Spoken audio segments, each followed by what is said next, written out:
यदि तपाईँ स्वतन्त्र रहनुभयो भने तपाईँले हरेक कुरालाई सही र गलत दुईवटा पक्षबाट चाहिँ है तपाईँले तुलना गर्नुहुन्छ र सही तपाईँले बुझ्नुहुन्छ।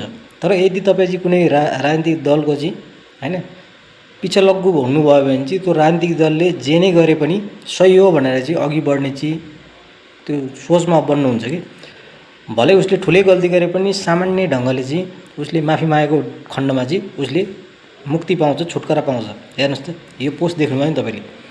राष्ट्रिय स्वतन्त्र पार्टीका अहिलेका चाहिँ खगेन्द्र सुनार भनिने व्यक्तिले चाहिँ राष्ट्रिय जनावर गाईलाई चाहिँ काटेर खान पाउनुपर्छ भनेपछि चाहिँ राष्ट्रिय स्वतन्त्र पार्टीमा रहेका चाहिँ सनातनी एकजना युवाको चाहिँ आक्रोश हेर्नु मात्र यति मात्रै हो। उनले चाहिँ बोलेको कुरा फिर्ता लिएपछि सक्यो कुरो अरे।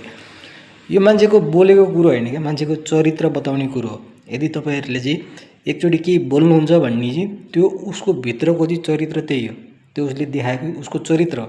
उसको चरित्र नै सफा छैन भने उसले बोलेको कुरा चाहिँ बोले, अब मैले फिर्ता लिएँ, सक्यो होइन त। यस्तो पनि कहीँ हुन्छ।